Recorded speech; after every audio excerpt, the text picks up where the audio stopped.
Welcome to a brand new episode of Part of the Problem. I am Dave Smith. He is Robbie the Fire Bernstein. How are you doing today, sir?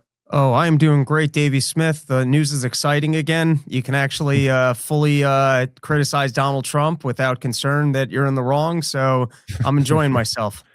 Yes, I couldn't agree more. I should say before we get into the show today, a couple points of business. Number one, I just did Theo Vaughn's podcast that just got released like an hour ago. So that's out. I thought it was a great one. Always really, really love talking with Theo. Such a good dude, such a funny guy. Dude, he said, I don't know what, I just played like the very beginning of it before, and I forgot. It made me laugh so hard. But so me and Theo recorded the podcast, and then we went over we had dinner with Candace Owens. That's so fun. Yeah, it was great. It was a great time. It was awesome. Like, hung out with her and her husband and Theo, and Theo goes, I'm excited to go over and have dinner with Candace. And he goes, the kids are so cute. He goes, they're a fun family. But like, he goes, instead of playing pin the tail on the donkey, they play Who Killed Charlie Kirk. That's great. It just made me laugh. So it's like, that's the game Candace's kids play. I don't know. Really tickled me. Okay, so yeah, go check that out if you're interested. It was like over 3 hours. I think we got into everything, and it was the morning after the raid that got Maduro. So that was, we talked all about that stuff. And then what was the other thing I wanted to say? Oh, a couple other things. Looks like the debate with Dinesh D'Souza is happening next week. So looking forward to that. Should be a zero hedge debate. It's going to be moderated by the great Judge Napolitano. Nice. Which is great. I just love him as the moderator for this debate, particularly because he is, one of those figures, like one of the good conservative libertarian type figures from that era. And and then of course this weekend, Philadelphia, still some tickets available. They are moving quick, so go grab them. This Thursday, Friday, and Saturday, me and Robbie the Fire Bernstein will be at Helium in Philadelphia. Really looking forward to it. Always love doing comedy in Philly. It really is just one of the best comedy towns in the city. There's something about a good comedy town, Rob, has like a few requirements. Like it's got to be a little bit grimy, a little bit racist, and a little like a touch of inbreeding. That's what you need for a real good comedy. Philly, don't take this the wrong way. This is a compliment. I'm complimenting you right now. Listen to me, you garbage people. This is the best you're ever going to get. Okay? Me and Rob are coming through. That's a real basement comedy room. Low ceiling, packed to the gills. It's a good room. It's a great room. It's always been a great, I used to go there all the time with featuring for Jay Okerson, like back in the day, like 15 years ago or whatever. And it was just always be excited to go to that room just because it's such a good comedy room. So anyway, really looking forward to that one. And I got a lot going on myself. Firstly, you can check out episodes Porching 1 and 2. Also, got a lot of guests lined up on Run Your Mouth. Just did an episode with Brian McWilliams. Tomorrow, I've got David Collum. I have him on once a year. Week after that, I'm having Gene Epstein down for economics breakdown. So if you haven't already checked it out, go check out the Run Your Mouth podcast and the Porching series. Yeah, if you like this podcast, you'll love Run Your Mouth. All you guys should be listening to it. And all those guys are great. Okay, so some updates, I guess, on the situation that we're in the middle of, Rob. We're in the middle of a storm. I always like to call them storms. Because that's just what they feel like to me. But it's such a strange thing because I've been in this, business for a while now, and they always come up, like there's that things will be normal for a while. And then like right when there's the thing, it's just like a different energy. And there's a different kind of like this feeling that the stakes are high. And then as you get some time, it's so weird how it really does remind me of a storm. It's just like it's lightning and crazy and windy, and then all of a sudden it's blue skies and the sun's out and everyone's calmed down. And one of the things I've just learned over the years is like you just like in that storm, you just stick to the truth. You just keep telling the truth. You know what I mean? And that always ages well. It always ages well. Like it's an amazing thing. I mean, there's been so many different I remember like right after January 6th. When me and you were right about it. You know what I mean? Like we were just good on it.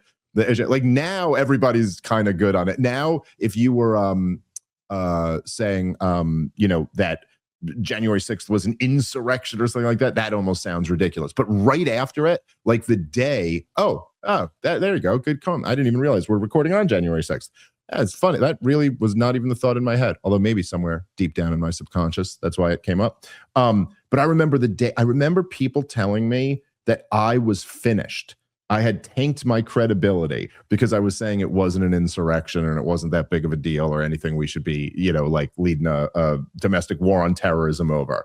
And like, it's, but I've just been through this so many times that even by then I was like, yeah, I'm ruined. This is going to take me to, it's like, now you just stick to it, tell the truth. It ends up aging really well. But it's been, I don't know, it's been interesting. By the way, I don't normally like just speculate on these types of matters, but I have seen there's an insane thing going on Twitter right now, Rob. And if you go look through the replies to like any of my tweets about Venezuela, and it's like, it's flooded with people defending the war without a profile picture. Like none of them have profile pictures. And they're just all like mindlessly saying like the same thing. And I'm like, oh, this is botted or something. And it's not like my posts get the same amount of likes and retweets as like they normally would, but then there's all these people as well as like regular people in the comments. But there's a ton of it. There's a propaganda push going on right now of some sort. But anyway, I guess what's the latest? Well, Maduro faced a judge and pled not guilty. He's being held in the same jail as Diddy, which is just seems like we're living in a simulation. There's just a weird world. Well, I guess the other big news is that the Justice Department, as you said, I saw it this morning too, Rob. You sent me, I think, Zero Hedge had an article about this, but it was also front page of the New York Times. They completely bailed on their whole bullshit pretense that he's the leader of this narco terrorist ring or whatever they were calling this gang. Just to be clear, this I thought was really so revealing. One of the things that's really I guess unique about this is that their justification is that they're claiming essentially that we were just like serving an arrest warrant, it's an indictment. It's so goddamn bizarre. They're actually trying to prosecute this guy under gun control laws in the United States of America. They're claiming that the leader of Venezuela was purchasing illegal machine guns for his military. Like that's, and by the way, I mean, if you can prosecute for gun control, I mean, yeah, he had a whole military. That'd be illegal if me or you had it, Rob, but it's just so ridiculous. But I guess I just want to finish this thought, and then I am very curious to hear what you have to say. But the thing is, now that they're doing that, there is, despite as corrupt as our justice system is in this country, there is still a system and there is a trial and you got to present evidence. And so what's interesting is that the Justice Department immediately had to bail on this claim that this organization even exists or that he's at the top of this gang. But Rob, this gang was officially designated a terrorist organization. So just think about that right there for a second. Like, think about how little checks and balances there are on the federal government labeling someone a terrorist organization. They can do this for an organization that once they actually have to put up, they go, oh yeah, it doesn't exist. Doesn't even exist. Anyway, go ahead, Rob. Yeah, I hate the terrorist designations for that exact reason of that it's a little arbitrary. And then all of a sudden you seem to lose some of your rights to due process, which I guess in this case, there's an actual court case going on. And they've rolled back. I don't think there's any fentanyl claims in the actual court case anymore. And now you've got J.D. Vance talking about the problem of cocaine. Also, apparently, whatever that specific terrorist group was, that's gone away. From what I understand, though, they're still charging him with narco terrorism. And I guess the core of the lawsuit is that he was actually engaged in the drug trade. And the gun charges, from what I understand, because it's batshit crazy to tell a world leader he's not allowed to have machine guns, it's drug charges affiliated with the drug, the drug trafficking. So it's more of just an extension crime to drug trafficking, right. Like as a double down, like, oh, you weren't just drug trafficking. You also had these guns that were being illegally used for that purpose. Is it not like, don't people just at a certain point see through? Like one of the, one of the things we've talked about a lot over the last year, probably been up there with one of the top themes of the year is that Donald Trump rode this wave, the drain the swamp wave in 2016 and then again in 2024, of like, essentially telling the American people, which was a really, popular message, that, hey, there's a bunch of criminals in Washington, D.C., and they've committed crimes against the American people, and they've destroyed our republic, and I'm going to bring them to justice. From the very beginning, where it was like Hillary Clinton, lock her up, or later when he was talking about the election being fixed, or Russiagate being a hoax, or Epstein, or whatever it was that was always like one of the major themes. And then you sit back and now, we're going into his 6th year as president of the United States of America, and nobody's being held responsible. But other government's crimes, you see, those must be prosecuted. Like it's so funny too, like the term narco terrorist it's like this new invented term by the regime where no one is really accusing Maduro of acts of terrorism per se. It's kind of like the ODs are the terrorism. You know what I mean? It's almost like, oh, just dealing drugs is terrorism or something like that. But like the actual term narco terrorist probably best applies to the CIA. Like they actually have a history of being both things. You know what I mean? Like, and yet none of them are ever going to be indicted for that. And these are actual Americans right here in the United States of America who actually are subject to like the US federal code. You know what I mean? Like it's, and I don't know. I'm looking at this and I go, there's just how there's no way that enough people aren't just going to get that, like that just basic insight that it's like. And on that note, firstly, the Donald Trump administration should be embarrassed if this court case is not predominantly over fentanyl deaths in the United States of America, because that's what they told us. Then you got to come forward and go, we lied. We all knew that you were lying. But now that it's actually in court, you don't want to present that case that Maduro is responsible intentionally for fentanyl deaths in the United States of America. So you were lying to us for the last 6 months. And JD Vance is just blanket pivot to, well, cocaine's a problem too. Well, that's not what you guys were telling us. You were telling us that this guy's responsible for fentanyl deaths. To your CIA point, I had said, listen, this guy's not the major drug trafficker into the United States of America. So if you're going after him and not going after other people, it sounds like you are in the drug business. It sounds to me like you're just taking out one person in the drug business, which would create more business for all the other people, which has to make you wonder who the CIA might still be aligned with and in that racket. Yeah. Well, I'll say this. I've heard from a source close to the White House. But I did hear from a source, and there's been a couple people who have been speculating about this on social media, that that basically Donald Trump, that the VP, the current president or dictator or whatever the hell you want to call her, of Venezuela, was a collaborator with Donald Trump. And that would, and it certainly, it does seem plausible, right? Like the way that mission was carried out certainly seems like there might have been some collaborators on the inside there to make this thing happen. I mean, how do you get a guy who's on a military base if you don't have, without a fire, like without a crazy firefight where you're taking losses and stuff like that, unless you have collaborators on the inside? And if that is the case, that, it would make sense that, so that's why Donald Trump, because even if Donald Trump didn't believe in the opposition, why would he sideline them like that? You know what I mean? Like, so that would explain why this lady is still in power.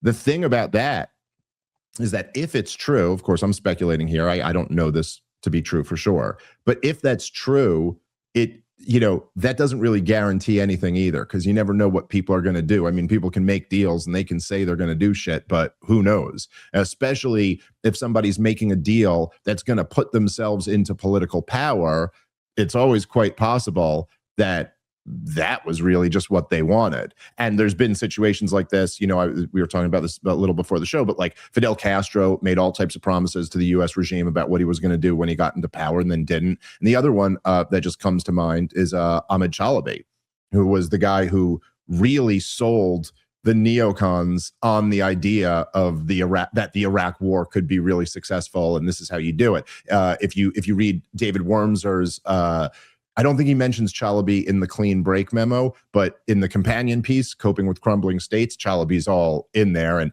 he was the source that the New York Times, Judith Miller relied on. He was like Richard Pearl and Dick Cheney and David Wormser. He was their guy. But he was an Iraqi exile who had fled Iraq after one of the failed uprisings. I want to say, I think it was the one in the 90s. But so he had fled Iraq, and he was the one telling them, look, there's this huge base of support for overthrowing Iraq. Like the people will love it. And he sold them on the whole idea of installing a Hashemite, and therefore they would have to listen to them. And then there's a great, I know Scott loves to bring this up, but there's a great article called How Chalabi Conned the Neocons, where they got Douglas Fife's law partner just saying all the quiet part out loud. And he's like, he was supposed to make a deal with Israel because we put him in power after the Iraq war. And then he just totally betrayed all the neocons, and he wasn't going to do business with Israel. He didn't want to do that. And I think, as far as I understand, he was essentially just in it for power and money. Like, he didn't give a shit about that. So anyway, just a lot of unknowns, as Donald Rumsfeld might say here, and we'll see what happens with any of that stuff. I'm sorry. What did you have? Want to jump in there on something, Rob, or do you want to go to JD Vance? What JD Vance said? Let's go to JD Vance. Let's do that. You want to pull up the tweet? We could just pull it up and look at it, because maybe that would be good. All right, and we can go through all of this. So this is JD Vance 2 days ago. He wrote this. You see a lot of claims that Venezuela has nothing to do with drugs because most of the fentanyl comes from elsewhere. I want to address this. So, like, already, Rob. Well, it's just now you're addressing it. I mean, people have been saying this for months, and you guys have just been towing the line of narco terrorists and fentanyl deaths. So now you're addressing the claim. Yeah, now that you've done the thing, and also, Rob, I mean, just blatantly straw manning the claim. You know what I mean? Like, he says, I see a lot of claims that Venezuela has nothing to do with drugs because most of the fentanyl comes from elsewhere. It's like, nobody's really saying Venezuela has nothing to do with drugs. And most of the fentanyl coming from otherwhere, that's just a fact. But it's not that people are saying that Venezuela has nothing to do with drugs. Obviously, there are drug cartels in Venezuela. The point is that of the drugs that make it to the United States of America, Venezuela is responsible for a tiny fraction. And so if you're launching a regime change based off that, it makes no sense. It just doesn't, you know what I mean? Like, it'd be like launching a regime change against South Korea for oppressing their own people. Also, like, get rid of all the foreign there's another drugs. one. Get rid of all the foreign drugs. What are we trying to boost the American bath salt industry? People go back to doing more crystal meth out of a bathtub.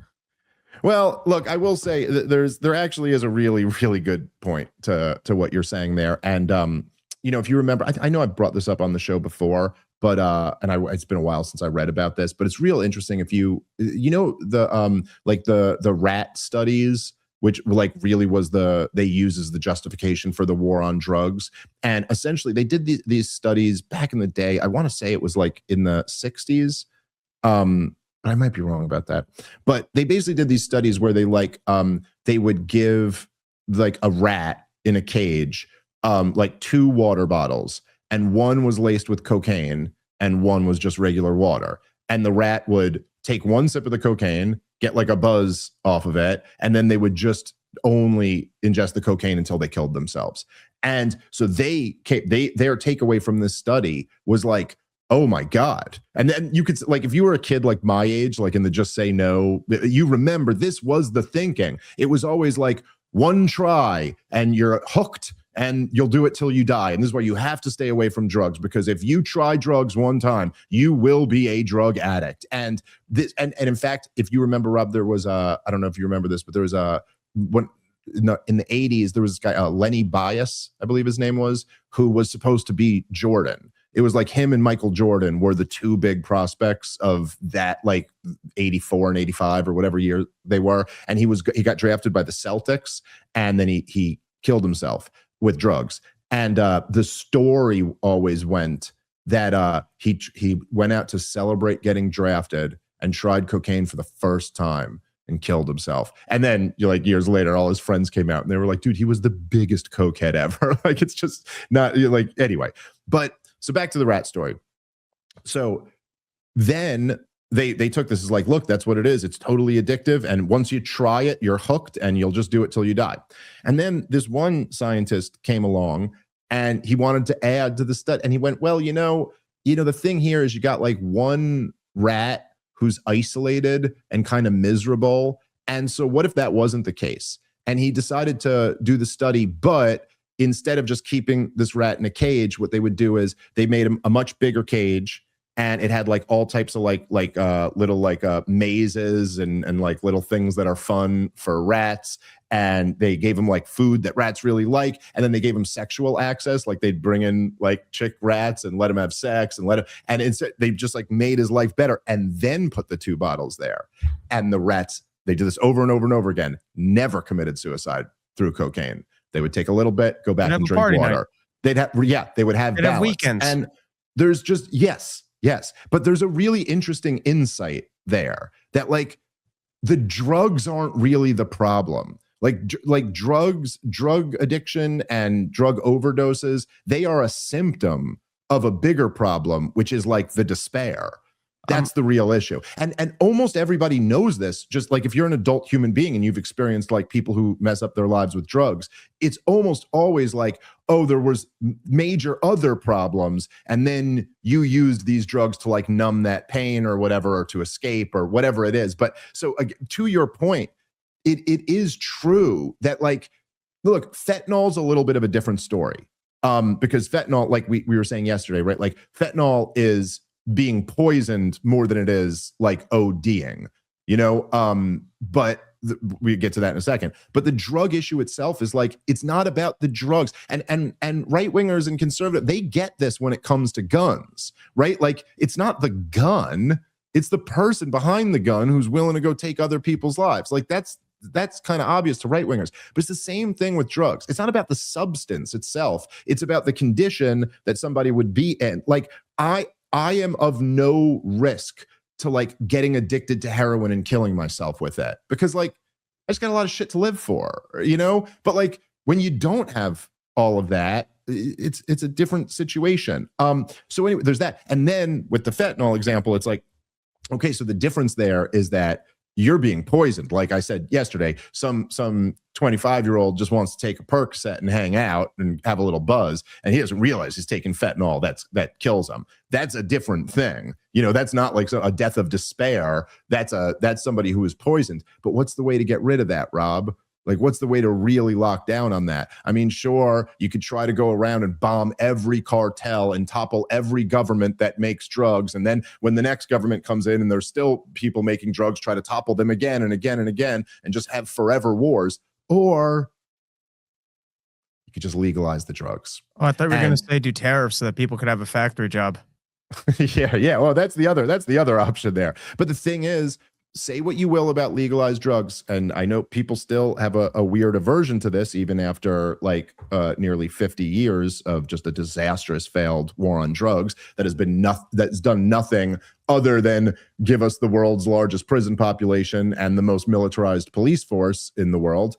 But the truth is that alcohol is responsible for a lot more deaths than anything else, and that's legal. And, for all the problems you may have with alcohol, when was the last time you heard about someone getting bad alcohol that was actually poison? Never. Cigarettes are really, really bad and they kill people, but you've never heard of someone being like, yeah, there's a real problem where like cigarettes are laced with rat poison and it's fucking killing people. And the reason is because it's not done in the black market by gangsters. It's done by companies that are, you know what I mean? That have to, like can face consequences and are out in the light. And so the obvious answer to this is just to call it quits on the war on drugs. Just legalize the shit, give up. Drugs won. The war's over. But anyway, this has all been very, very obvious for a long time. And of course, Republicans just can never learn the obvious lesson. Okay, getting back to JD Vance's post. So JD Vance then says, first of all, fentanyl isn't the only drug in the world. And there is still fentanyl coming from Venezuela, or at least there was. Rob, I think that's just a completely dubious claim. Show me the evidence on that. What fentanyl is coming from? What percentage of the fentanyl in America is coming from Venezuela? It's an admission when you go, or at least there was. So that means, so you don't currently know the status of the fentanyl that's inside this country. So it sounds to me like you don't really know. And you either know or you don't know. That's an admission of you don't know. And is the implication there that since capturing Maduro, it stopped? Like, what? They all just snapped out of it or something like that? It doesn't make any sense at all. Second, cocaine, which is the main drug trafficked out of Venezuela, is a profit center for all of the Latin American cartels. If you cut out the money from cocaine or even reduce it, you substantially weaken the cartels overall. Also, cocaine is bad too. Right, but taking Venezuela off the map is not going to get rid of the cartels that are making money off of cocaine. And if anything, they will, whatever extent of their operation was running through Venezuela, it's not over. So in other words, we've accomplished nothing. Yes. And again, it just doesn't make any sense to like, if you're saying the cocaine is bad, it's like, wow, JD Vance, thank you for blowing my mind with that hot take. Okay. But it's still a very tiny percentage of the cocaine in America. Like, again, to the point I was making before about the rat studies and how drug ODs are an issue of despair. Even if you took all the cocaine away, say no cocaine was getting into the country anymore. All those people who are coke addicts, they're not magically fixed. Like they'll go to the next substance. They're not going to go, well, then I guess there's no getting high. You know what I'm saying? Like, it's like they'll find another thing to get high with. Human beings getting fucked up is like, they say like prostitution is the oldest profession or something like that. Or like wrestling or boxing is the oldest sport or whatever. It's like, getting fucked up is the oldest thing ever. Like there was like they were like fermenting alcohol in like 1000 BC. You know what I mean? Like they may have not had exactly the same stuff we had, but they had wine and they were getting drunk. In ancient Rome, they were getting drunk. If you left 100 human beings on an island for 6 months, they'd start figuring out which plants got them a buzz and stuff. It's so however you feel about it, it's just it's a big part of the human condition. And anyway, whatever, it's all ridiculous. But none of it, again, this just doesn't address anything. Coke is bad. Okay, but they're not the number one supplier of cocaine into the country. So why are we going after them? It's like like this whole war in Venezuela, or whatever you want to call it. Certainly, it's so funny when people argue it's not a war. Like if somebody bombed our country and then kidnapped Donald Trump, I think we would consider it an act of war. But I'm wishing for it more and more every day. But I don't think that's going to happen. Just kidding. That's sarcasm. But anyway, yeah. It's just this whole thing. It's not just that it's sold on lies. It's that the lies are so insulting to your intelligence. This is your response? Cocaine is bad? That's your response to people pointing out that Venezuela is responsible for a tiny fraction of the cocaine in our country? Anyway. Third, and I guess we should maybe address the other point he made there, Rob, about it hurts the cartels or something like that. Like, yeah, but not the ones who are shipping in the vast majority of the stuff. Okay. Third, yes, a lot of fentanyl is coming out of Mexico. That continues to be a focus of our policy in Mexico and is a reason why President Trump shut the border on day one. okay. Like, what? But if you're saying it's still coming in, why aren't you dealing with Mexico if this is the answer to deal with these things? Fourth, I see a lot of criticism about oil. About 20 years ago, Venezuela expropriated American oil property and until recently used that stolen property to get rich and fund their narco-terrorist activities. I understand the anxiety over the use of military force, but are we just supposed to allow a communist to steal our stuff in our hemisphere and do nothing? Great powers don't act like that. The United States, thanks to President Trump's leadership, is a great power again. Everyone should take note. Consider, I guess Israel better give back Palestinian territories. Well, let me tell you something. Right, yeah. Well, JD Vance, if you want to be president, dude, you're screwed. There's no way you're going to carry the coalition that Donald Trump carried. And I mean, it's not just me, but I can certainly speak for myself. Like, I'm out on JD Vance, all this bullshit. It's just too stupid and insulting and just spineless. Like, he knows better than this. He just won't say it. He doesn't actually believe this, but he wants to be president. So he'll fucking put it out and lie because he's weak. And it's really disgusting. But look, as far as this idea, it's right, Rab. It's like they always do this thing where like they don't have one good argument, but they'll make up for it in volume, you know? Like it's like so they'll just keep throwing things at you. Like what is the justification for this exactly? What the hell are you even saying? Now it's that they took our oil. It's like after we did it, that became the justification when Trump wanted to take the oil. He goes, no, it's really our oil. It's really ours. Did I talk about this on yesterday's show, Rob? Did I say the thing about like intellectual property? I don't think so. I don't remember that coming up. So I remember this was like remember years ago. I think it was Kinsella, Stephen Kinsella, who's a brilliant libertarian theorist, and he was arguing. He had this whole take on intellectual property and why it's bullshit. And it's a very interesting, cover. I think me and you even argued about this like back in the day. And it's an interesting topic. But one of the points I remember he made that I thought was interesting was that I think it was him. It might have been somebody else who said this, but they were talking about how like in China, they steal our intellectual property. And someone had talked about how like in China, they have like Apple stores that just aren't Apple stores. Like the company Apple isn't affiliated with all, but they put their logo on it and they do all that. Or someone had said this. I don't know if it's true or not, but it's kind of irrelevant whether it actually is true. And then his response was like, so what would you have? You would have what? The US government go enforce that they're not allowed to do that. And then he was basically breaking down where he was like, essentially what you would have is just the US government using tax money for giant corporations. You know what I mean? And that like, so essentially all you're doing here is advocating that the American worker, that the working class has to foot the bill for Exxon in this case, or whatever. It's like, so how do you want to do this here? I mean, first of all, it's not as if the oil was ours exactly. Like it's not, all those oil companies are totally in bed with Western governments. And it's not as if it's like, a clean, like,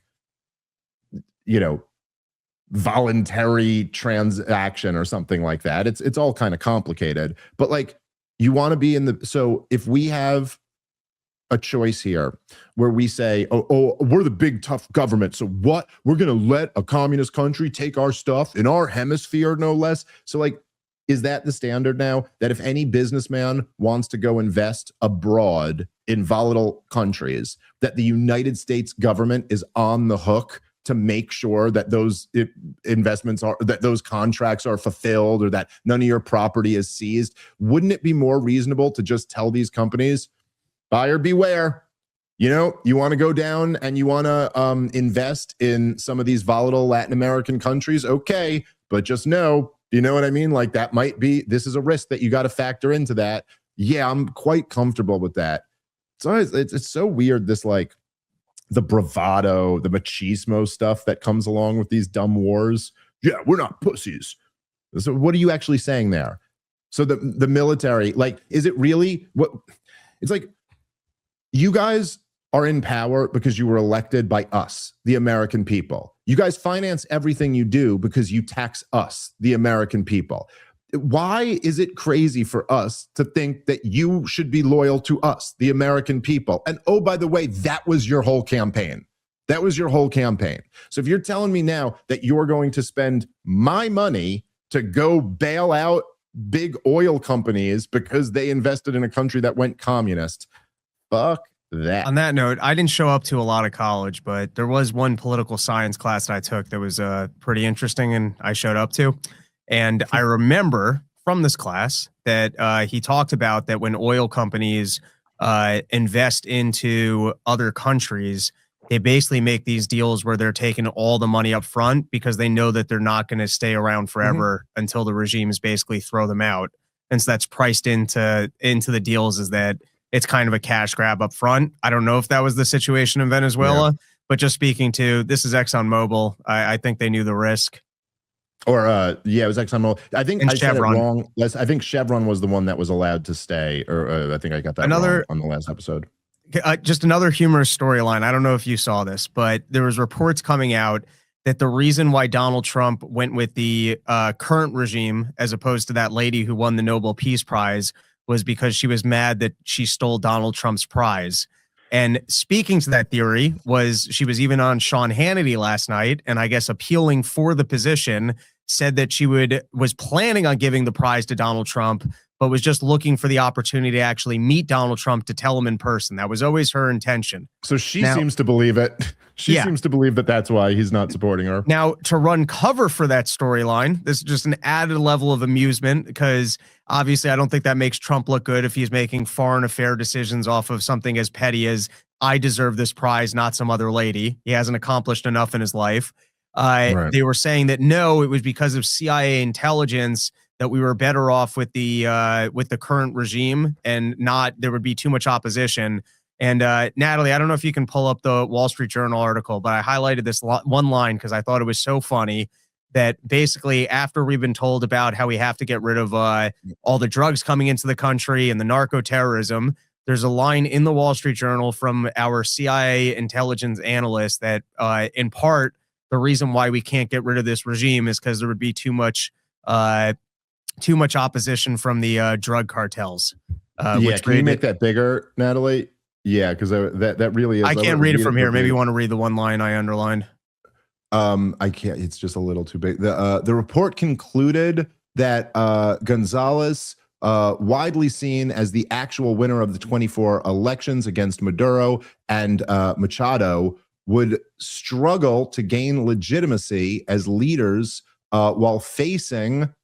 Sorry, go back over here. While facing resistance from pro-regime security services, drug trafficking networks, and political opponents. So it sounds like we're not too interested in getting rid of the drug trade.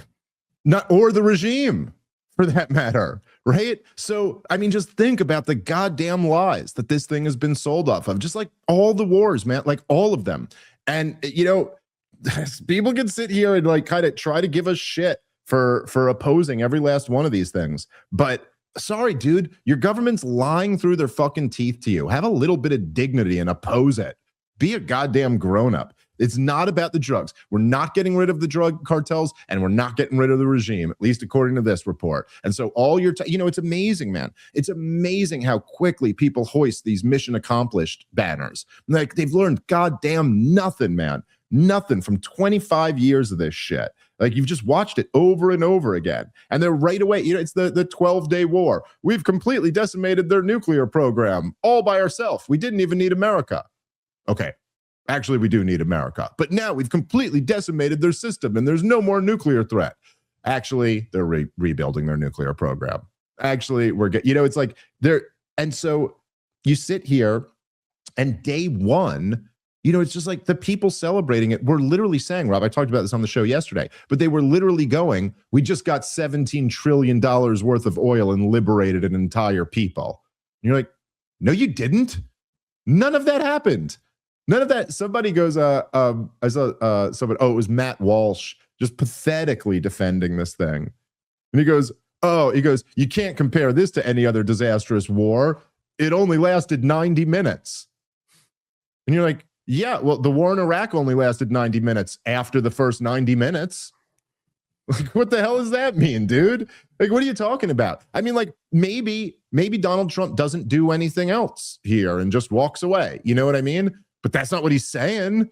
He's saying we run the place now. And he's saying we're going to transition to a new regime. And he's saying we're going to take the oil. Like, okay, sounds like you're going to need more than 90 minutes because we haven't accomplished any of that shit. It's yeah, the whole thing is just a goddamn fraud, just like all of them. Well, I guess it's just round one, so we'll still have to see how it plays out. Well, it is amazing to, I know I said this yesterday and I'm repeating myself a little bit here, but I just don't like, and I had a long post about this on Twitter, but it really is amazing. Am I the only one who still calls it Twitter? It changed the goddamn thing to X and I'll just never stop calling it Twitter. I don't know why. Yeah, it's just, it just didn't stick. Anyway, but so I had a long post about this, but it's like, look, people try to say like, oh, you panicans, you were so worried about the war in Iran, but it was such a big success. And you're like, it wasn't a success. And there literally nothing was accomplished by it. Iran didn't have nuclear weapons. No one even claimed they had nuclear weapons. And they moved the enriched uranium. Yeah. Yeah, like it's just like nothing was accomplished. Some people died in Israel, some people died in Iran. It's just kind of horrible and nothing good came of it. And also, if you've noticed, when Benjamin Netanyahu and came over here to talk to Donald Trump, all they could talk about is when they might have to attack Iran again. So nothing's been resolved, nothing's been improved. And same in this. Now, it is true, right, that, and I said this on my post on Twitter, but it is true that, look, not every military action leads to a wider war. And not every regime change is guaranteed to be Iraq or Libya and be like some catastrophe where like hundreds of thousands of people die and it costs trillions of dollars or something like that. Like that's true enough. But you always risk that. You always risk it whenever you get into this stuff. World War I was started over a political assassination. Like it's like an entire world war was started over that. And even World War II was started over like a conflict in Poland, turned into a world war over that. Like there's countless examples of catastrophic wars being started with very limited engagement. But the thing is, when you start dropping bombs on human beings and you start toppling governments or toppling the leader of a government, you always risk an unavoidable escalation. You always risk a bloody, costly war because that could happen, right?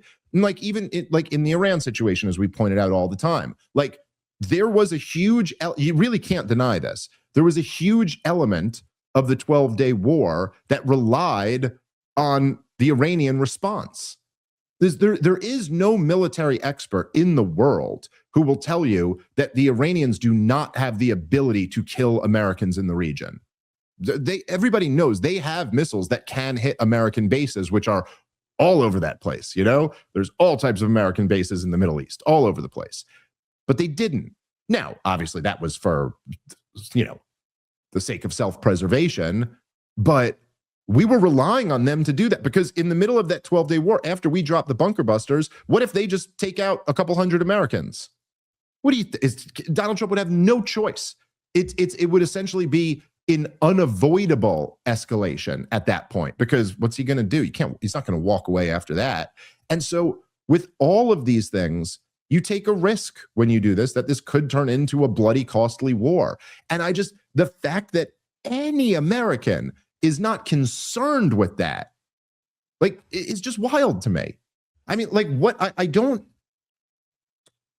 what would it do to this country to have another bloody, costly war right now? Like, the Iraq war and the war in Afghanistan, these wars greatly damaged our country, drove us further into debt, obviously a lot of people died, thousands, tens of thousands committed suicide in the aftermath. And it really radicalized our domestic politics. And now we're in a much weaker situation than we were in 2003, Rob, or in 2001. We're much further in debt, much more polarized, much more destabilized as a country. And it's just, it is wild to me that people straight up don't have that concern. Just celebrate it. It feels like there's a bit of a compromise at the moment of the elites can't get away with full-scale wars, and so they're going with these targeted military strikes. But speaking to your broader points, and I'd already said that that's better than the full-scale wars, but yeah, you are flirting with we still don't know what's going on with Iran, and if Netanyahu is going to manage to win that plea from Donald Trump. And we're obviously flirting with larger wars, and we're also flirting with aggravating China, Russia, and every other country to realize, hey, we can't be working with the United States of America. Oh yeah, for sure. And also, it's just so obviously reckless. I mean, like, there's no type of like wise leader that would go, hey, we got this really bloody, awful war in Europe right now, which is a big concern. With the biggest nuclear power in the world, it's on their borders. It's a proxy war. It's been a proxy war between the entire Western world and Russia. A very dangerous situation. So let's just go flirting with unnecessary wars of choice elsewhere. And, to your point, Rob, that you're right. It does seem like, look, they kind of know that there just isn't the political will for some like real deal, mass invasion of a country like a la Iraq or Afghanistan or something like that.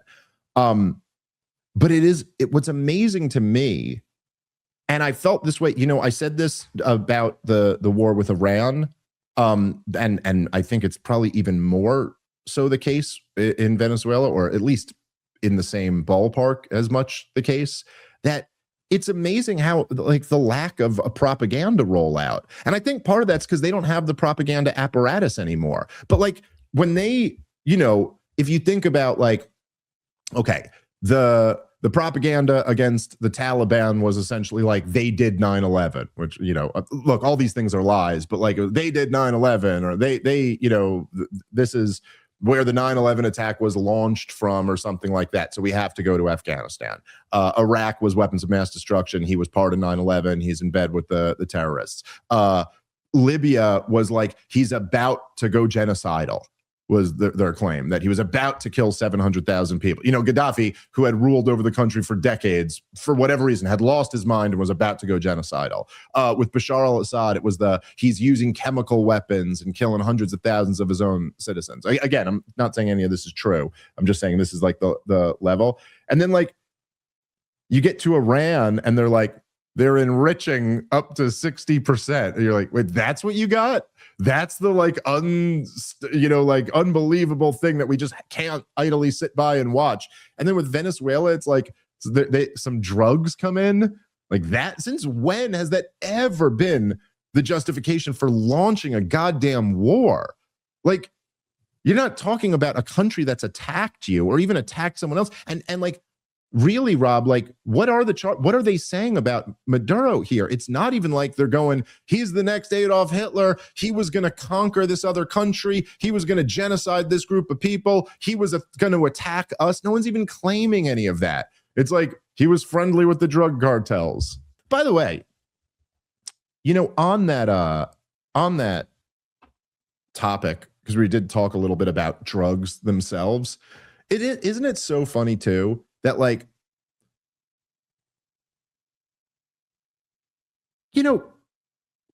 maybe our government isn't exactly in bed with the drug cartels, but like, what exactly is big pharma, Rob? Like we do these things here. It's so funny because this is, and I think this is part of like knowledge, is that you realize you got all types of blind spots for your own, for your own society and your own culture. And you see this like on an individual level all the time, right? Where somebody will will say something like accusatory of someone else, and they're being such a hypocrite because they're so guilty of it too. And you go like, geez, like where's the self-awareness on this guy? But that's because he's got blind spots for his own bullshit. You know, he sees your bullshit really clearly, but he's got blind spots for his own. It's a very human thing. And you know, you sit there like, we're like the most medicated country in the goddamn world. We got all types. Every little boy who doesn't want to sit still in this country is like on Ritalin or whatever they put him on now. Not Ritalin, Adderall, something. You know, you got every goddamn cat mom in the country is on antidepressants.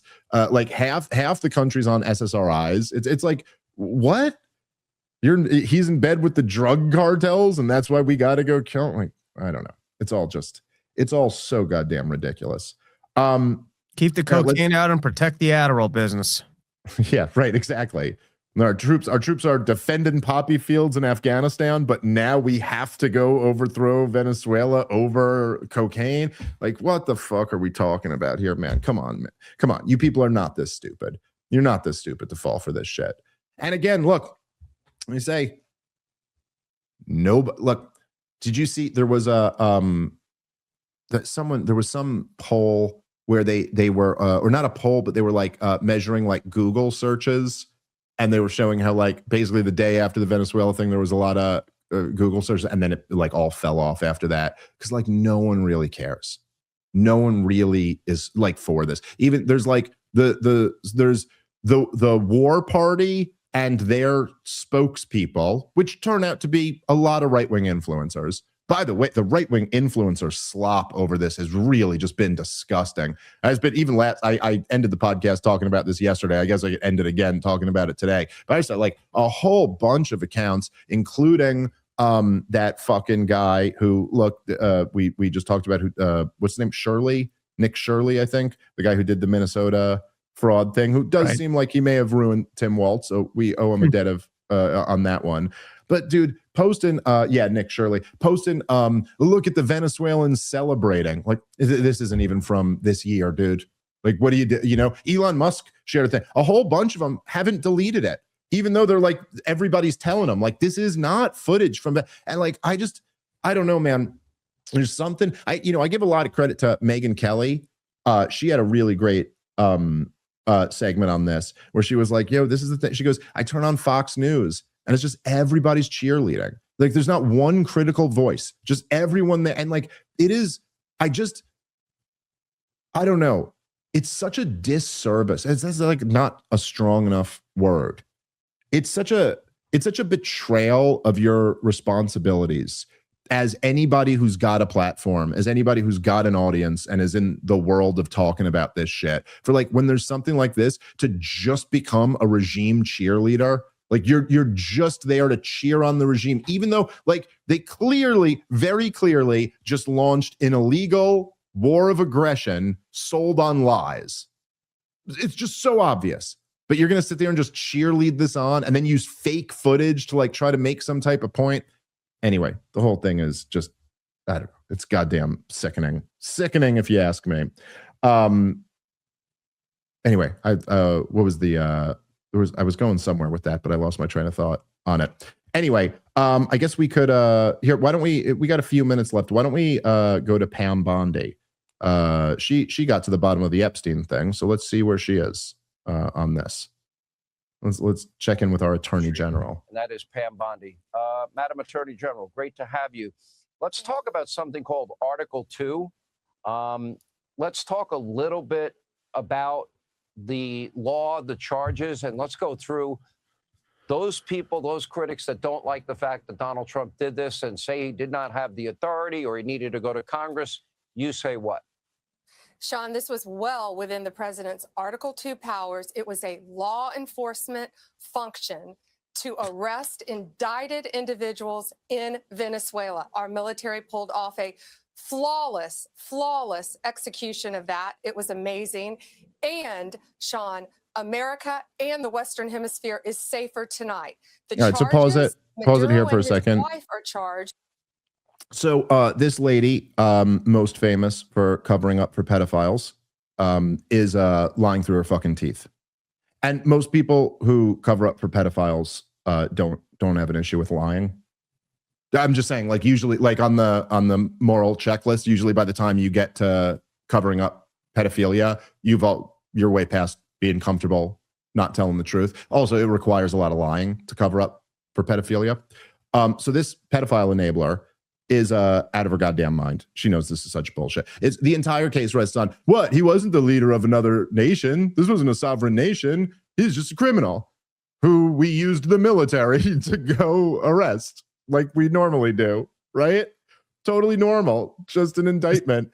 This doesn't put a lot of faith in the lawsuit going well when Pam Bondi's coming off like such a raging lunatic and pitching that this was just a law enforcement exercise. By the way, if you murdered somebody in this country and then got on a plane to Italy, they don't send the military after you. They go through the extradition process. Like, what are you even talking about? Oh, why couldn't you go through that process this time? Because he was the fucking leader of a country. Like, what are you talking? And if you're talking about the law, right? You're talking about the law. She said his Article 2 authority. The Article 2 of what? Of the Constitution of the United States of America. Now, in the writing of the Constitution, none of the founders favored democracy, by the way. Not a one of them was pro-democracy. I mean, they did set up a system with like democratic processes for white male landowners to be allowed to vote in, for free white males who owned property. You got a vote, but like they didn't believe in democracy. So what are you saying? He's illegitimate because of that? So you're saying like that would have to be the framework that the Constitution was referring to, is that anybody who is not democratically elected or something like that is not a legitimate leader? Because like, by the way, Rob, at the time of the writing of the Constitution, the world was not dominated by democracies. All of Europe was monarchies at the time. And so like, do you think that is your argument that the original intent of the founders was that, oh yeah, you can send the military, you can fight a war with any of them. You can send the military in to capture any king in Europe. Now they were pretty goddamn clear about who can declare war. And it wasn't the president. All right, let's keep playing a little bit. With directing, and it's just an indictment now, they are charged with directing the murders, kidnappings, assaults of anyone who stood in their way, and also anyone who tried to stop their drug business. They are also charged with bringing tons of drugs into this country. Nicolas Maduro, is charged with over hundreds and hundreds of tons of cocaine flowing into our country. And he's charged with working with not only TDA, but also Sinaloa, all the cartels in Mexico, just pause for a moment. Colombia, and... For one, I haven't heard the word fentanyl yet. So just want to float that out there, that in terms of charges, I haven't heard. Maybe we're coming to it. Maybe I haven't watched enough of the clip, but I haven't heard the word fentanyl. And two is, if it's very important to the United States government to now engage in law enforcement against leaders who are involved in the drug trade, I guess we took out one of the low-key players.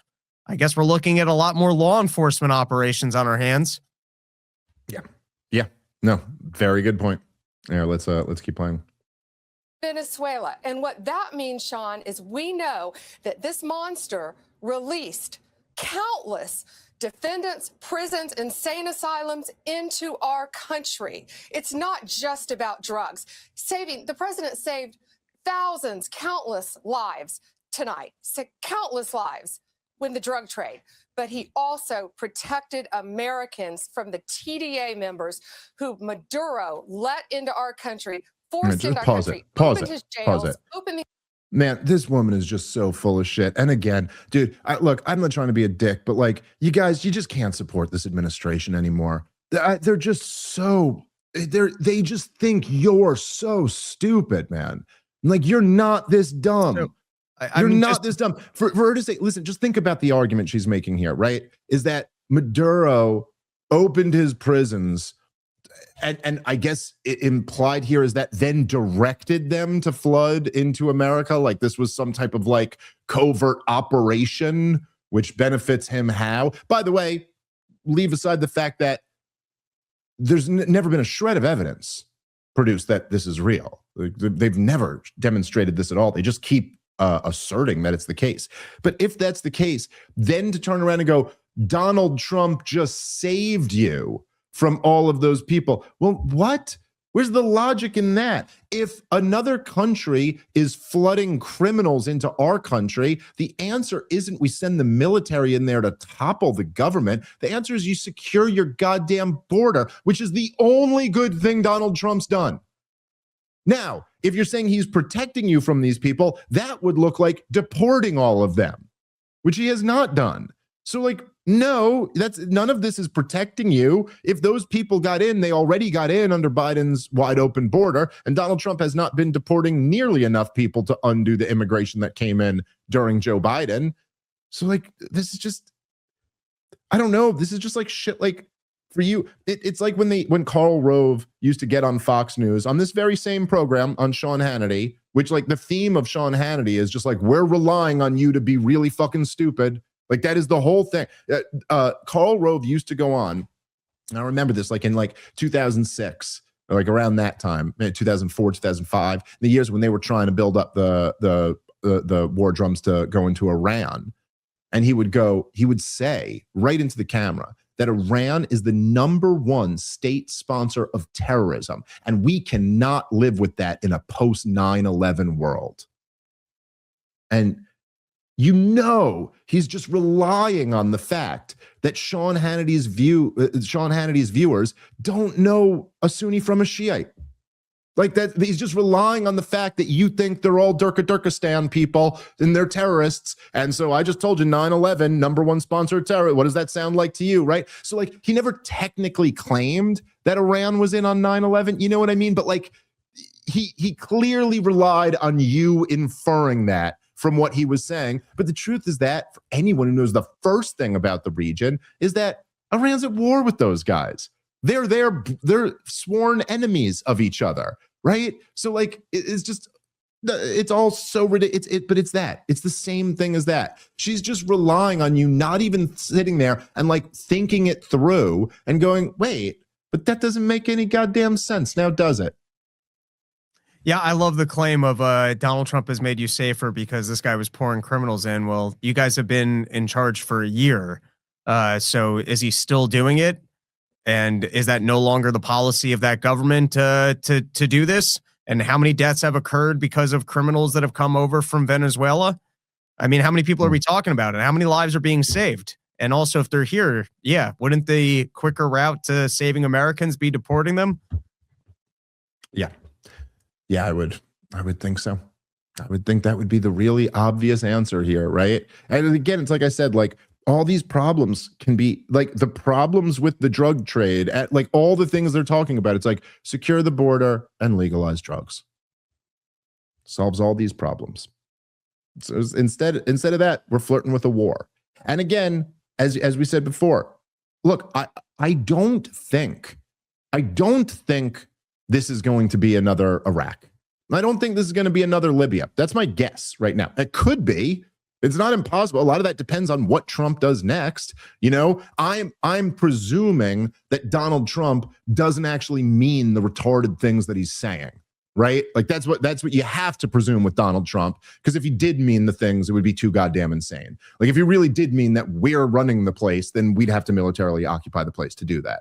But short of, you know, I'm not saying it's going to turn into a catastrophe like that. Like gun to my head, my bet would be, my prediction probably would be like, the people aren't going to be liberated. We're not going to get that oil. This chick plays ball a little bit. Like we said yesterday, our oil companies get a few points here. No American's life is really improved by this. Our big oil companies maybe make a little bit more profits, or, you know, whatever. Like something like that is probably like the regime stays in place. The people are still oppressed.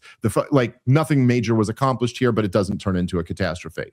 But there's a risk of that. There sure is a risk of that. And if you actually try to go in there and have boots on the ground, as Donald Trump has kept his, the door open for, you just raise the risk of this actually turning into a real deal catastrophe.